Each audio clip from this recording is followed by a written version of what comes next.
ಸುರ್ಜೇವಾಲಾ ಬಳಿ ಮೈಸೂರು ಚಾಮರಾಜನಗರದ ಶಾಸಕರು ತಮ್ಮ ಬೇಸರವನ್ನ ಹೊರಹಾಕಿದ್ದಾರೆ. ಮೈಸೂರು ಚಾಮರಾಜನಗರ ಭಾಗದ ಇಬ್ಬರು ಶಾಸಕರಿಂದ ಈ ವಿಚಾರವಾಗಿ ದೂರನ್ನು ಸಹ ನೀಡಲಾಗಿದೆ.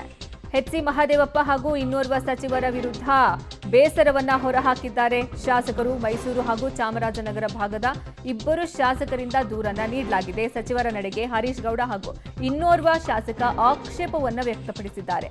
ಸರಿಯಾಗಿ ಸ್ಪಂದಿಸೋದಿಲ್ಲ, ಶಾಸಕರಿಗೆ ಗೌರವ ಸಿಗ್ತಾ ಇಲ್ಲ ಅನ್ನುವಂತಹ ಆರೋಪವನ್ನ ಮಾಡಿದ್ದಾರೆ. ಸಚಿವರ ನಡೆ ಸರಿಪಡಿಸುವಂತೆ ಮನವಿಯನ್ನ ಮಾಡಿಕೊಂಡಿದ್ದಾರೆ ಶಾಸಕರು. ಇನ್ನು ಸುರ್ಜೇವಾಲಾ ಬಳಿ ಮೈಸೂರು ಹಾಗೂ ಚಾಮರಾಜನಗರದ ಶಾಸಕರು ತಮ್ಮ ಬೇಸರವನ್ನ ಹೊರಹಾಕಿದ್ದಾರೆ. ಮೈಸೂರು ಚಾಮರಾಜನಗರ ಭಾಗದ ಇಬ್ಬರು ಶಾಸಕರಿಂದ ಈ ವಿಚಾರವಾಗಿ ದೂರನ್ನು ಸಹ ನೀಡಲಾಗಿದೆ. ಸುರ್ಜೇವಾಲಾ ಅವರಿಗೆ ಎಚ್ ಸಿ ಮಹದೇವಪ್ಪ ಹಾಗೂ ಇನ್ನೋರ್ವ ಸಚಿವರ ವಿರುದ್ಧ ಬೇಸರವನ್ನ ಇವರು ಹೊರಹಾಕಿರೋದು. ಸಚಿವರ ನಡೆಗೆ ಹರೀಶ್ ಗೌಡ ಹಾಗೂ ಇನ್ನೋರ್ವ ಶಾಸಕ ಆಕ್ಷೇಪವನ್ನ ವ್ಯಕ್ತಪಡಿಸಿದ್ದಾರೆ. ಸರಿಯಾಗಿ ಸ್ಪಂದಿಸೋದಿಲ್ಲ, ಶಾಸಕರಿಗೆ ಗೌರವವನ್ನ ಕೊಡ್ತಿಲ್ಲ ಅಂತ ಆರೋಪವನ್ನ ಮಾಡಿದ್ದಾರೆ.